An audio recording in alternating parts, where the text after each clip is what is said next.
Olá pessoal, Adriana Calado TV. Semana passada, dia 16, eu sei que já tem um tempinho, já bombou aí a notícia, mas não importa. Eu quero de qualquer maneira dar um feedback para vocês, porque muita gente me escreveu perguntando como repercutiu aqui na Alemanha o caso do secretário de Cultura do presidente Jair Bolsonaro, o Roberto Alvim, que divulgou um vídeo no lançamento do Prêmio Nacional das Artes, né?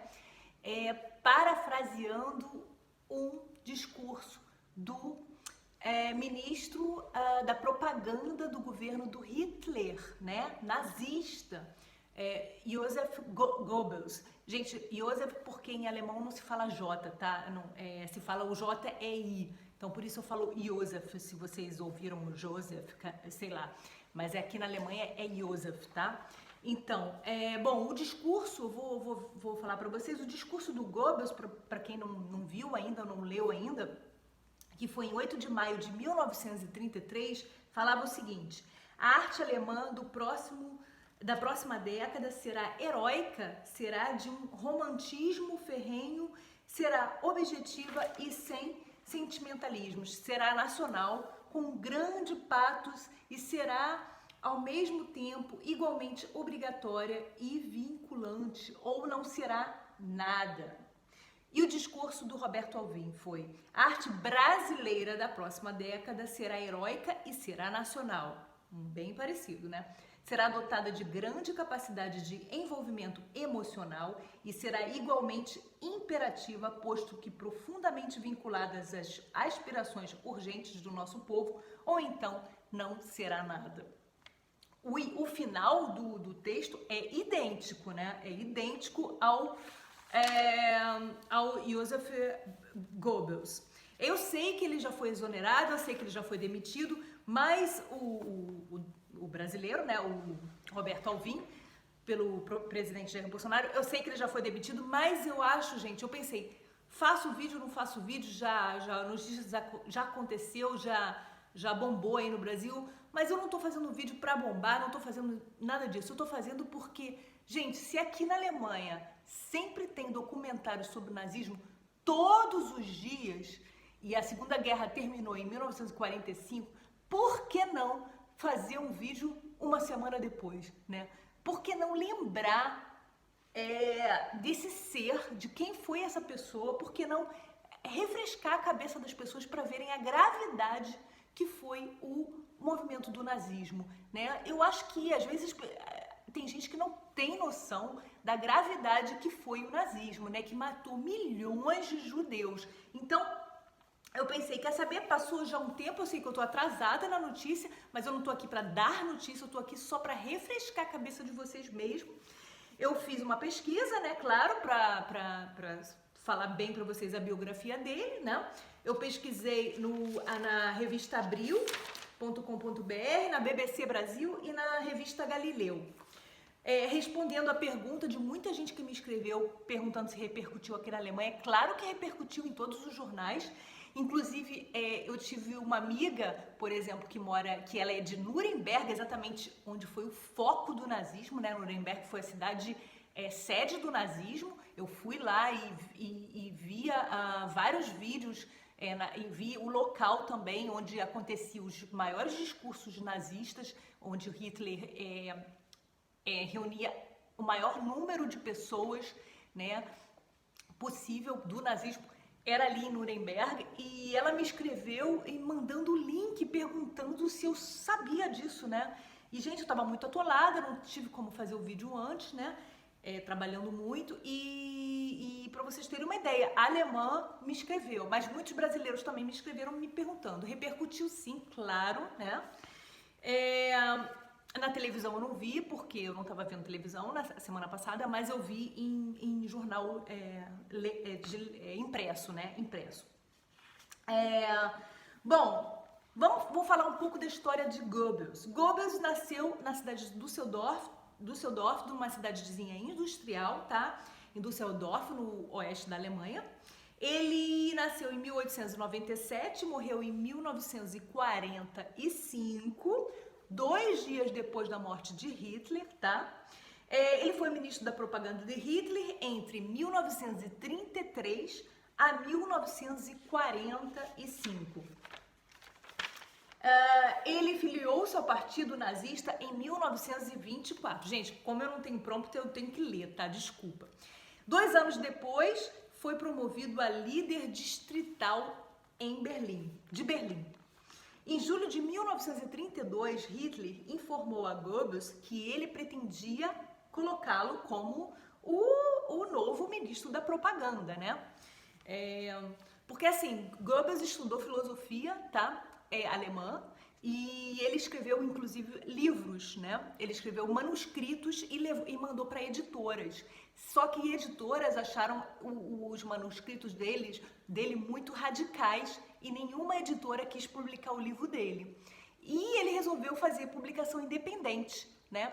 E depois dessas publicações do livro, que ele vendeu para poucas pessoas, que ele disse depois que eram pessoas que vendeu poucas cópias, mas para as pessoas certas, na visão dele, as pessoas que compactuavam que concordavam com o pensamento dele, né?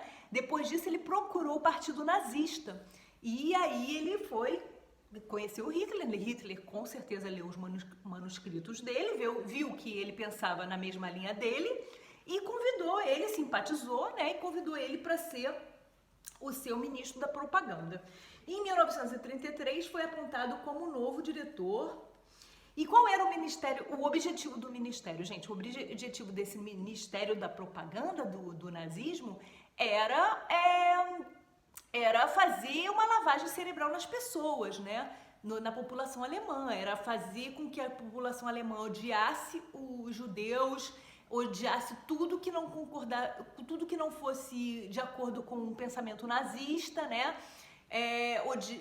Que achasse que a raça alemã tinha que ser pura, que a população tinha que ser uma raça ariana, né? E pura, né? Então todo mundo que discordasse com a mentalidade nazista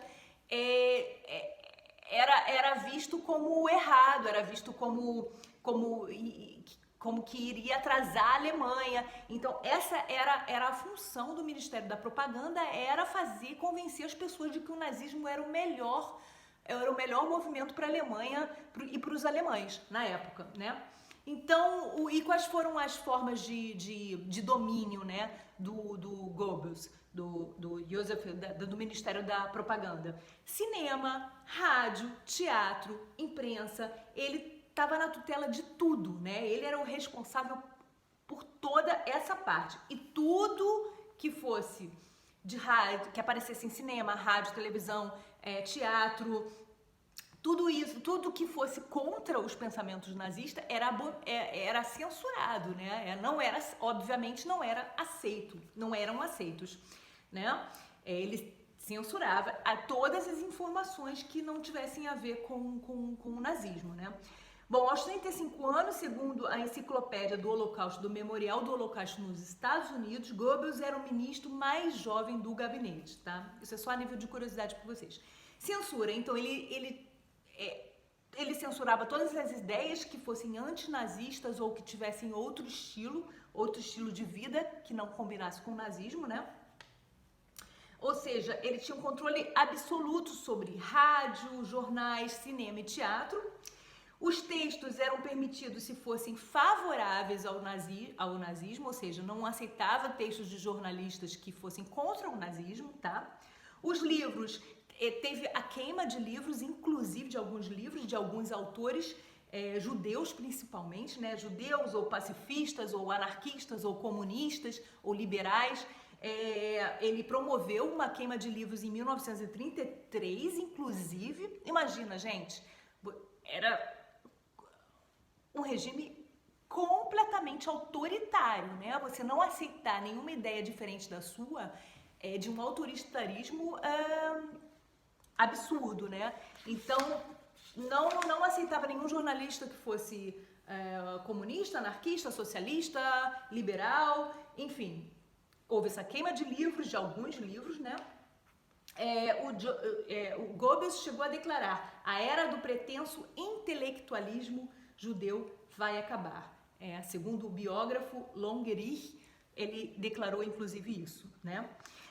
E música, gente, até na parte cultural, na parte de música também, música clássica, por exemplo, só eram os músicos, os compositores alemães, né? Eles promoviam o Wagner, né? Que inclusive teve a música dele aí no discurso, no fundo daí do vídeo do Brasil. E eles abominavam, eles baniam o Mendelssohn e Mahler, que eram compositores judeus, né? Jazz, para eles, era música de negro, né? Que para eles também não era raça ariana, ou seja, não eram típicos alemães, né? Não eram a raça pura alemã. Então, eles abominavam o jazz, por exemplo, também, né? Então, não tinha chance nenhuma de outro tipo de música que não fosse típica ariana, típica alemã, né? Rádios eram vendidos baratos. Por que eles vendiam os rádios para as pessoas a preço barato na época? Para as pessoas terem acesso às informações que eles davam, gente. Era lavagem cerebral mesmo. Tipo, eles queriam que quanto mais gente tivesse acesso à mentalidade nazista, às ideologias nazistas, então quanto mais melhor, né? A população tinha que ter acesso a isso. E o acesso na época era a rádio. Então, transmissões controladas todas as transmissões eram controladas por eles. Inclusive, eles colocavam alto-falantes em cafés, em praças, em fábricas. Alto-falante, não era só era um rádio com alto-falante para todo mundo ouvir o que eles estavam falando e prestar atenção, parar o trabalho para impregnar as pessoas com o nazismo, né? Então, para eles pregavam a superioridade racial ariana. Eles demonizavam os judeus e qualquer outro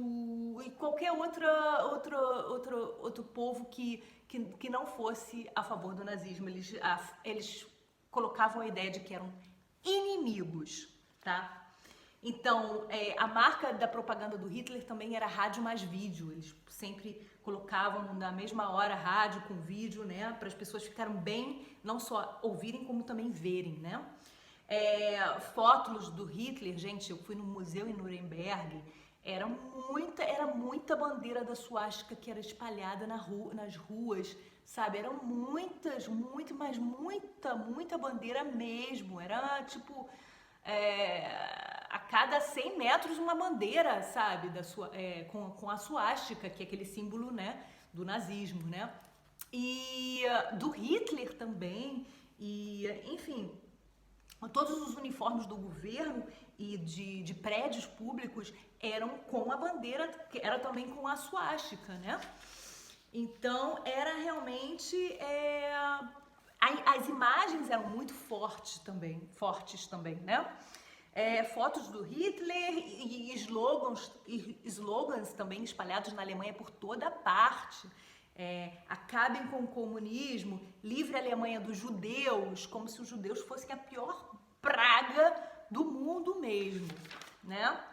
E, bom, crianças vão vendo aquilo, vão ouvindo e vendo acaba que tem uma hora que acredita, né, gente? Então, todos se cumprimentavam também com o famoso Heil Hitler, que hoje em dia na Alemanha, hoje em dia não, muito tempo na Alemanha é crime, né? Se você fizer isso na Alemanha, você é preso, ou no mínimo leva uma multa enorme, tá? Isso aí, por favor, tomem cuidado. Se vocês fizerem brincadeirinhas do tipo Heil Hitler levantando a mão na Alemanha, melhor vocês já saberem que vão para prisão, tá? Bom, Nuremberg foi a cidade do foco, como eu já falei, de muitas demonstrações, né? Agora, a nível de curiosidade, o que mais que eu não falei aqui? O Goebbels, gente, era manco, porque quando ele nasceu com uma deformação, né, congênita, com uma doença, e ele operou, né, tentou curar essa doença, e sendo que ele não conseguiu, ele ficou com uma perna menor que a outra, né? Uma perna maior que a outra. E por isso ele virou um adulto manco, né? Ele ficou manco, né? Então ele era manco, né? E teve essa curiosidade do livro também, que eu já falei pra vocês. E outra curiosidade também, ele casou, né, com uma mulher que ele conheceu no regime nazista, que se chamava Magda Goebbels. E eles tiveram 6 filhos, gente. E, gente, ele era tão alucinado por Hitler, que Hitler, quando estava perto de terminar a Segunda Guerra Mundial e que teve a invasão dos aliados, o Hitler foi se esconder num bunker, né? Todo mundo sabe dessa história, que ele se escondeu. E quando ele se escondeu, ele deu o poder para o Goebbels. O Goebbels virou primeiro, ficou em seu poder, a Alemanha. Depois, ele disse para ele assumir, que ele assumiria, né, o Goebbels. Só que depois que o Hitler se suicidou, 2 dias depois, o Goebbels virou chanceler, né, da Alemanha. Ele seria o mais poderoso da Alemanha, virou chanceler, mas ele não aguentou. O Goebbels era tão alucinado pelo Hitler que ele e a mulher dele prepararam um veneno para os filhos, envenenaram os filhos e depois se suicidaram. No mesmo bunker, no mesmo lugar que o Hitler se suicidou. Isso para mim foi assim, realmente o ápice, né, do quanto o cara era louco, doente, né? Imagina, matar os filhos e depois se suicidar por causa de um outro louco, né, alucinado, que era o Hitler, né, que matou milhões de judeus, que... de repente eu faço uma biografia, eu sei que vocês têm milhões de vídeos aí do Hitler para ver, também em português, aí no Brasil, aí no YouTube e tudo, aqui no YouTube, mas eu vou fazer de qualquer maneira. Como eu falei, gente, não custa nada. Eu sei que eu tô atrasada na notícia, eu sei que já passou, foi semana passada, foi na quinta-feira tudo isso, essa polêmica aí no Brasil. Mas, mesmo assim, eu concordo com a Alemanha em sempre refrescar a memória. Uma das coisas que eu acho mais legais aqui na Alemanha é que eles sempre, todos os dias, se você quiser ver documentários sobre o Hitler, todo dia na televisão tem todo dia, gente, sem exceção. Tem um canal que passa todo dia. Se você quiser, só falta falar da cueca do Hitler, porque o resto tem sobre a vida da Eva Braun, tem sobre a vida das pessoas que trabalhavam com ele. Por exemplo, o Goebbels eu já tinha visto em milhões de documentários sobre o Hitler, né, a cara dele e tal. Eu não tinha nunca me aprofundado na história dele, mas assim, esses detalhes de que ele se suicidou e tal, eu não sabia, fui saber agora, né? A gente nunca sabe tudo. Mas o rosto dele, a história dele, de maneira superficial, eu já sabia que ele era o braço direito na propaganda e tudo do Hitler. Mas os detalhes não. Então, eu acabo aprendendo também quando eu faço um vídeo. Bom, gente, espero que vocês pesquisem muito mesmo sobre o nazismo e saibam mesmo da gravidade que são essas ideologias radicais de extrema direita, tá? E que abominem isso, porque foi uma mancha, né, na história da Alemanha, na história da vida de muitas pessoas, fez muitas pessoas sofrerem, até hoje, né, porque tem os parentes, né, que ainda estão vivos, tem gente que passou pela Segunda Guerra Mundial, passou pela fase do nazismo, que ainda está na Alemanha, que eu tive a oportunidade de conhecer, que passou pela guerra, né? O próprio pai do meu namorado, por exemplo, ele passou pela Segunda Guerra e me contou várias e ele está vivo, né? Tem 84 anos, e ele me contou várias passagens, passagens que você chora quando ouve. Então, gente, eu espero mesmo que tudo tem um lado bom, né, na vida, e o lado bom dessa polêmica toda é que as pessoas vão de novo olhar para essa fase negra da Alemanha e do mundo, né, e que isso nunca mais repita, mas nunca mais se repita mesmo em nenhum país, em nenhum lugar. Isso não pode se repetir nunca mais na história de nenhum país, tá? E a Alemanha está fazendo faz por onde, porque todo dia, apesar de ainda terem muitos nazistas na Alemanha, ainda existe